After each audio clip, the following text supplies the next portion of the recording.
So, for those who are kids who normally go to sleep during the sermon, I would like you to pay real close attention. In fact, maybe come up close to the camera so I can see you. Excellent.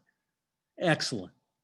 So, I wondered something when I was younger, and that was, if this is Jesus's birthday, why in the world do we hang up stockings? I wondered that because on my birthday, we didn't hang up stockings. And on my sister's birthday, we didn't hang up stockings. In fact, nobody that I knew of hung up stockings except on Jesus's birthday. Why in the world do we hang up stockings? Anybody know? Well, I'm glad you asked, because I'm going to tell you. So, who knows how old Santa Claus is? Anybody know when his birthday was? His birthday was in March of the year 270, which makes him about 1,000, almost 800 years old. Oldest dude I know. And we have a special feast day for Saint Nicholas. That's how you pronounced his name in other lands. You could call him Saint Nicholas or Sinterklaas or Saint Nicholas. We call him here Santa Claus. But Saint Nicholas has a feast day, and that's on December 6th. So on December 6th, in celebration of Saint Nicholas, probably the best known, most beloved saint in all of history, in Holland, moms and dads would tell their children that before they went to bed, they needed to take off their shoes and put them by the fireplace. And in the middle of the night, something would happen. And I'm going to tell you why in a moment. But here's what would happen. They told their kids that if they'd been good, Saint Nicholas would come and he would fill their shoes with good treats, like this.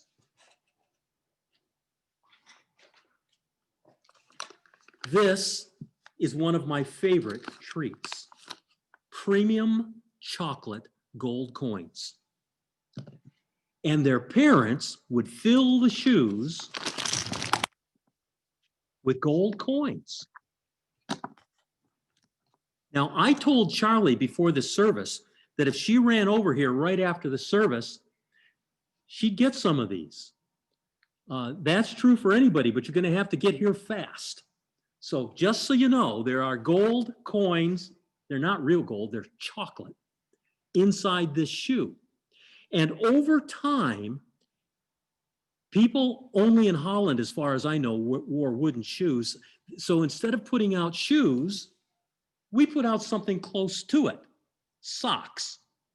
I don't know about you, but I never wear shoes without socks. So we put out socks next to the fireplace in hopes that Saint Nicholas is going to fill it with gold coins or chocolate. Now, why in the world did we do this? It turns out that one of Saint Nicholas's most favorite stories told about him was a time when there was a family that got into huge trouble and they lost all their money, very much like the troubles that we're experiencing today. There are families that have lost their fortune or lost their jobs or lost their homes and are in terrible trouble during this pandemic. And they are hoping that God will help them.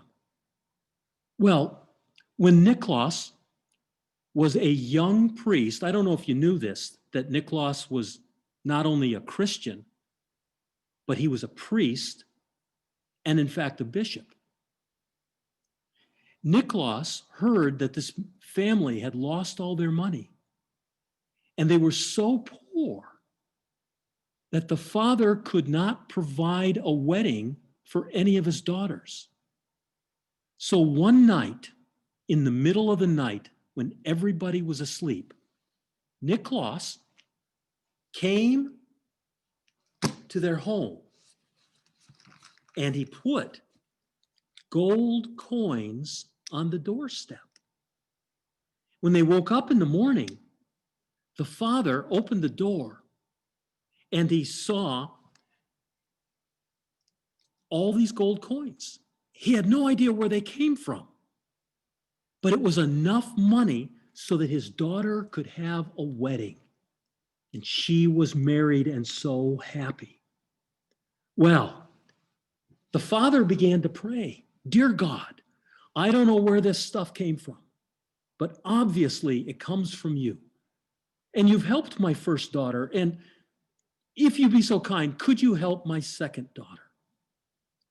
Well, the priest in town, Nicholas, Saint Nicholas, heard that the second daughter was ready to be married, but she too was so poor. And so he came in the middle of the night, and when everybody was asleep, and he put gold coins on the doorstep.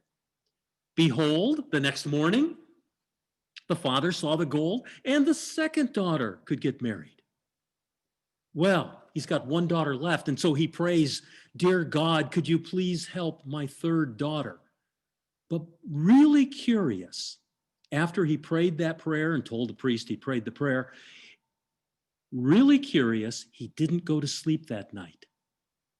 He stayed up, and then he heard something at his doorstep. He opened the door, and there is Nicholas putting gold coins on the steps. Now, this tradition of helping the poor, it didn't start with Nicholas. It started long before Jesus was born.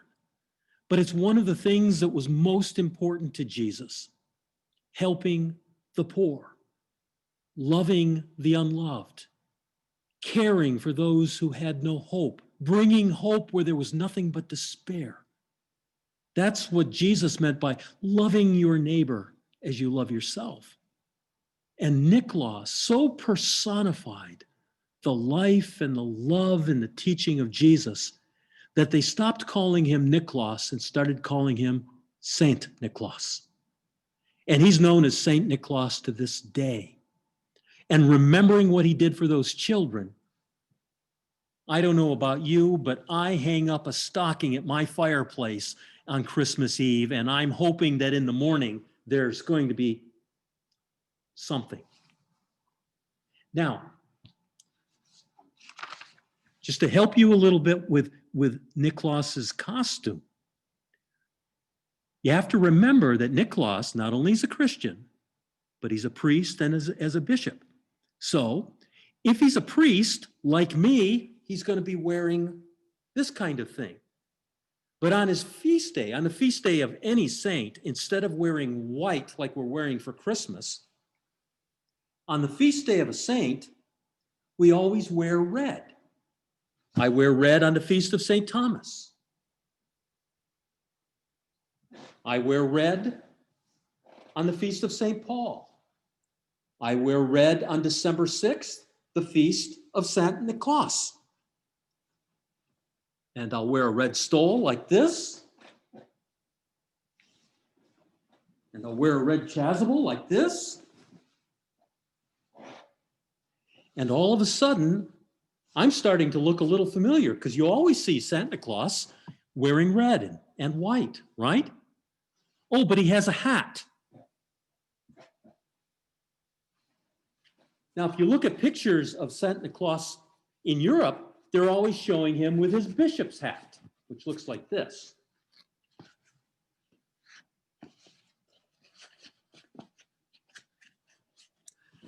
Now, don't anybody tell the bishop that I was wearing a mitre, or I will be in big trouble. But so in Europe, he's wearing a mitre and he's wearing this. But in America, this really isn't very comfortable in winter. So we wear a different kind of pointed hat, like this. So all of a sudden, you know why Saint Nicholas is so famous and so loved. He was born in Turkey 1,800 something years ago. And to this day, he is the most famous of all Christians, the most loved of all Christians, and he personifies the life and the love and the teaching of Jesus. There's also a story about his punching an Aryan in the nose, but I'm not going to tell you about that one because nobody's perfect. But Saint Nicholas is as close as you get.